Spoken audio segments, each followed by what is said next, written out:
AI-related headlines were focused on breakthroughs in generative AI, Gen AI, a technology that can create original text, images, video, and other content.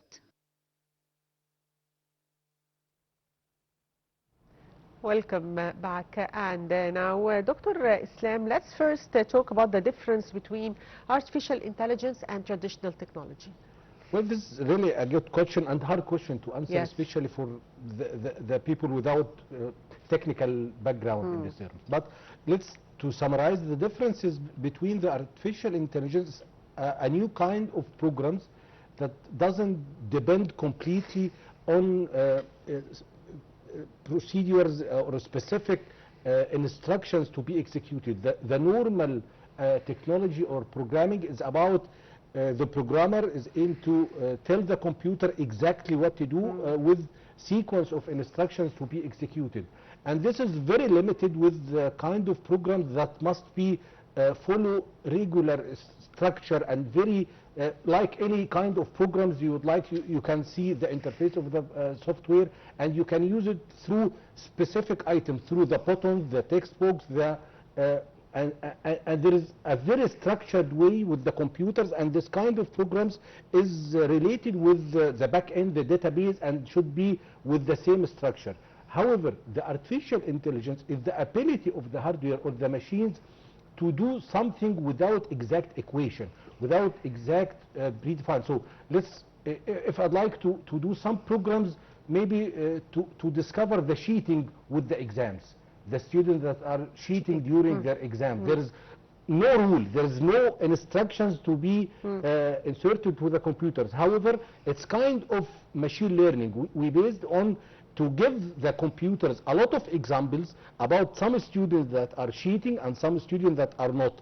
And the machine has the capability where, while facing a new situation, to decide by itself according to the learning experience. So it's something new about how the machine could think, interact, and take the decision according to the experience we can provide to. Yes. So, sir, why did AI become a main global access in the world, notably in the past few years? Of course, because it's a new kind of technology. It's a revolutionary technology. We can see a lot of applications. Of course, there is some misunderstanding. I see people talking to AI. Yes, let me, maybe according to my technical and theoretical background, we are not exactly correct while describing the AI with the applications that we can see nowadays. We can see applications like ChatGPT, Gemini, and etc. Those kind of applications are one of the applications of the AI. They are not the AI itself. The AI is the technology that allows us to see this kind of application. Yes. The kind of application that can the human interact with them in a natural way. We can talk to them. We can summarize it like we have nowadays machines that can listen, that can talk, that can see. We have another kind of computer that has more capabilities like the human. So the kind of interaction between the human and machines are evolving. And this is really impressive. And we expect to see a lot of applications that, of course, could change our routinely tasks, our day-to-day, our required skills, our educational system. So a huge difference will be during the upcoming years. We will see a lot of applications. The labor market and the required skills for the market definitely will be changed. And we need to be there, because there is a great or huge race with some countries, some especially for Europe, US, China, to prepare themselves for the new technology. And Egypt is also trying to be there and maybe to be the global or at least the regional leader for the AI in Africa and Middle East. So, sir, also, can you shed more light on the fields that use artificial intelligence and where are really affected by applying it? Of course, there are a lot of kind of applications and sectors that could be affected, especially with the healthcare, with the agriculture, with the educational. So there is, but the AI itself, as I mentioned, there are a lot of technologies of the AI. While we are talking about applying the AI for the government, for example, it differs from the human perspective or the normal people and the private sector. For the government, of course, I think that the financial sector is the one which could be more mature enough to adapt the technology of the AI, because to apply the AI and to develop some applications for those kind of sectors, we need a huge amount of data that's well structured and archived.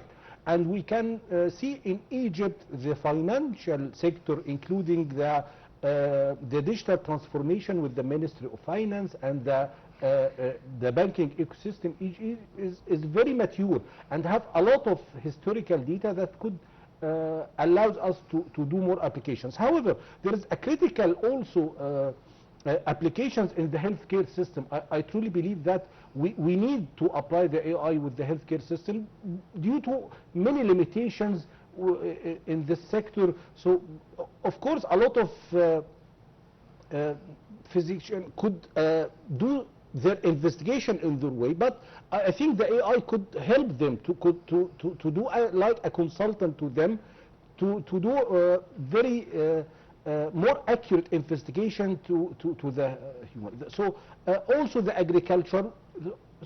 So can we really depend on AI to get information? Are they reliable? Or not all the time? We need also to make ensure that the human in the loop, the human should take the decision. Yes. The AI will help and to assist the human to take the right decision, maybe in a more efficient way, maybe to allow the human to do more tasks, more an effective way, to reduce the time and the effort required for completing any kind of tasks. But we cannot remove the human. The human still the one who should lead the AI. And I truly believe there is a very common question if the AI will replace the humans or take our jobs. Definitely not. I truly believe that the humans are more intelligent enough to know where is the limit of the AI, where is the limit on technology, and to evolve to go further than those levels. So, sir, also, how did AI affect the lives of people all over the world, notably in education and work and even entertainment? A lot of people are suffering now from the AI. We are in the era where there is a new technology, and maybe suffering from misusing the artificial. Misusing, maybe our feelings from being afraid from this kind of technology, or refuse or resist this technology. Because there is also, while talking about the education, there is differences between our generations.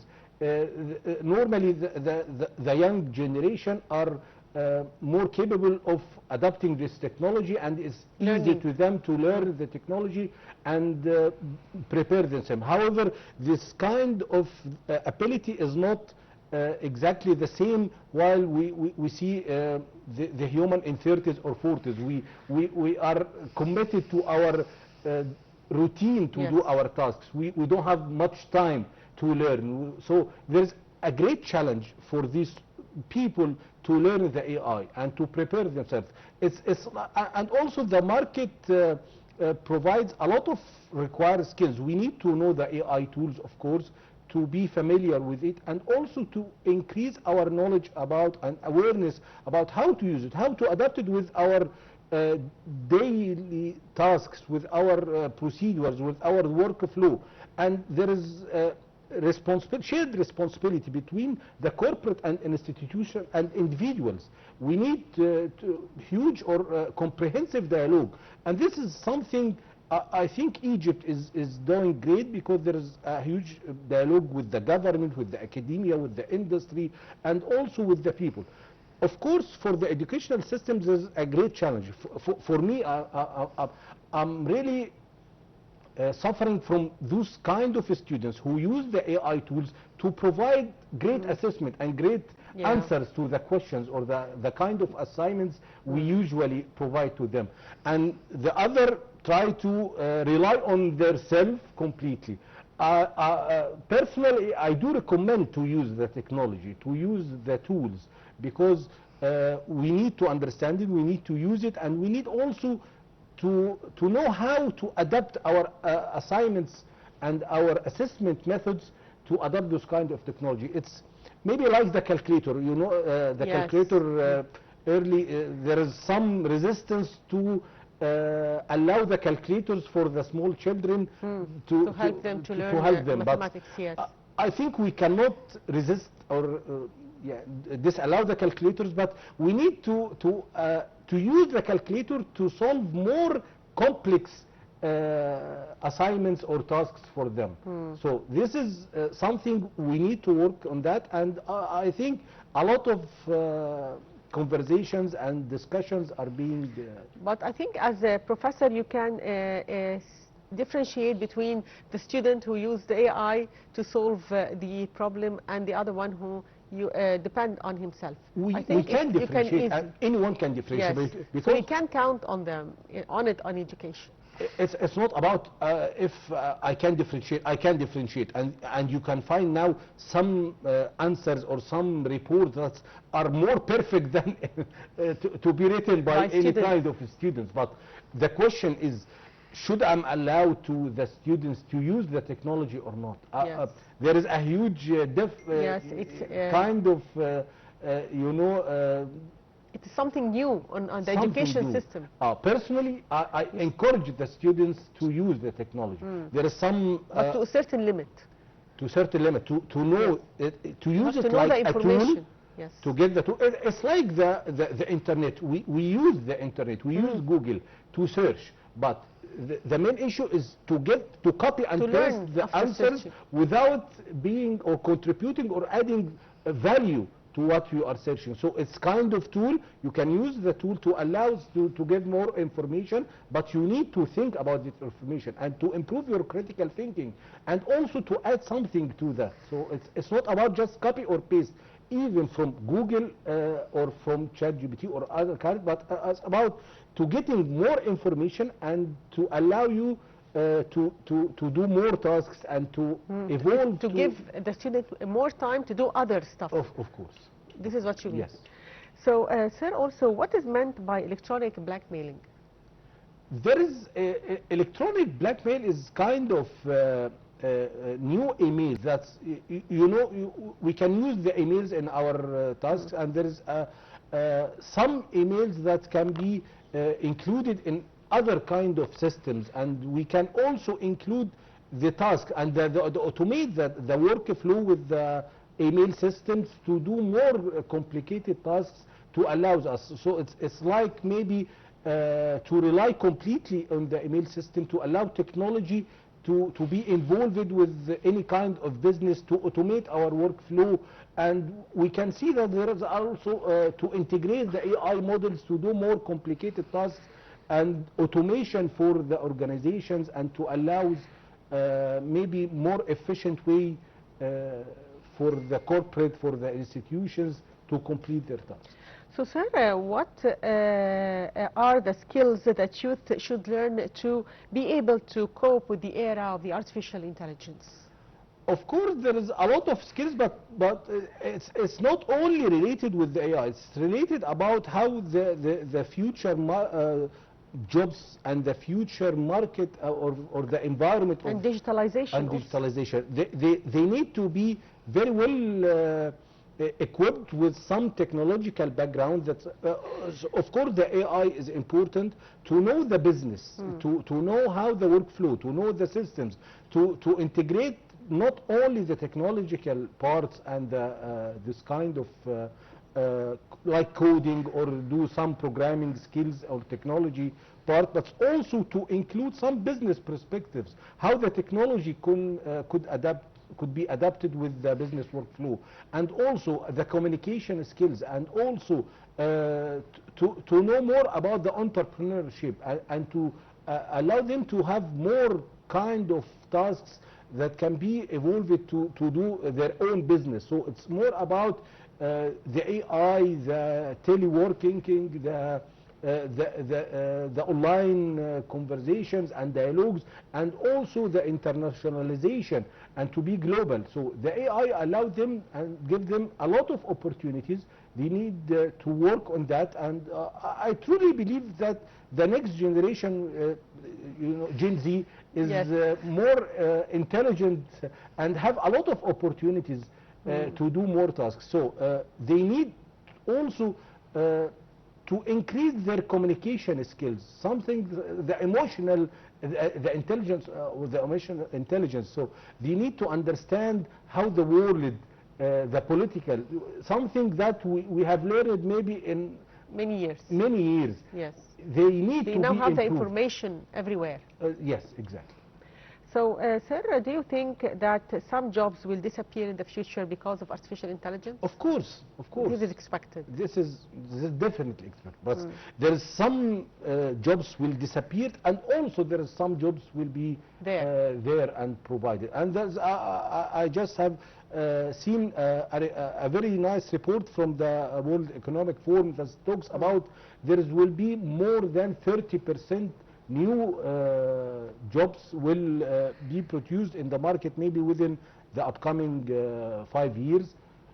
30% increase and demand in the job market. However, those kind of jobs will take another kind of form. So we cannot expect that all our tasks and jobs and roles will be the same. It will be changed, and some jobs will be disappeared. It's like the era where you know the typewriters maybe in 60s and 70s. Typewriting, yes. And there were a required skill, how many words you can write or type in a minute. This was a great skill their day. At certain time, but after the computer technology is there is no need to typewrite. But there is another kind of typewriting. How to write the letter, what kind of format you can do, what kind of skills.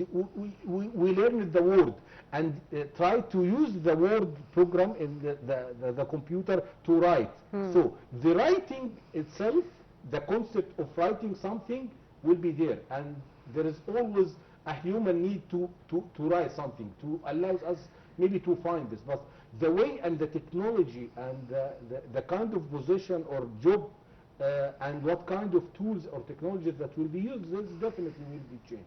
Yes. So we talked about the benefits of artificial intelligence in many fields. Still, we have the dangers of misusing it.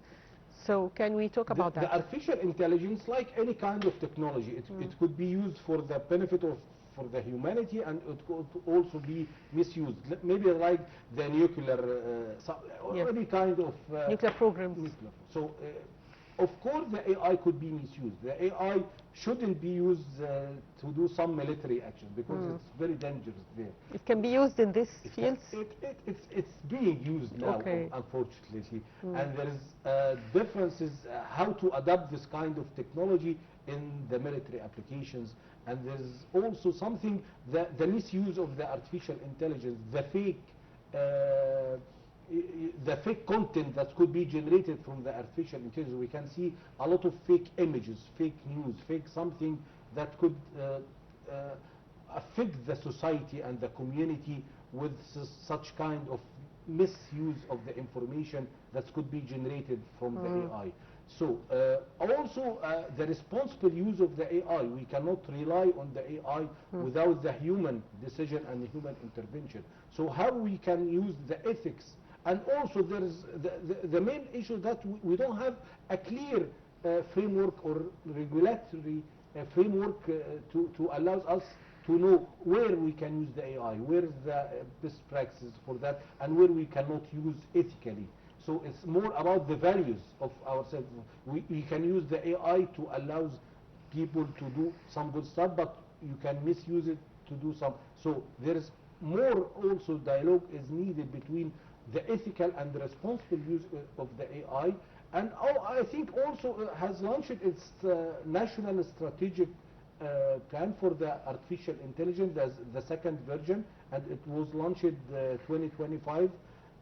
So I think there's one pillar, one complete pillar to discuss how we can use it in a very responsible and ethical way. And of course, more dialogue is needed for Yes. to cover this. So, sir, how can we deal with artificial intelligence and still keep our privacy and safe and data theft also? Also, there is another big problem and challenge to deal with the AI, because if I'd like to create our models or to use AI models, the basic for those kind of models to get data while the training or using the data. So for the human, it's not safe or to share with the AI our thoughts. Some people now talk to the AI as a friend, yes, and share with them all their beliefs, emotion, yes, beliefs, and takes maybe advices and suggestions from the side. This is very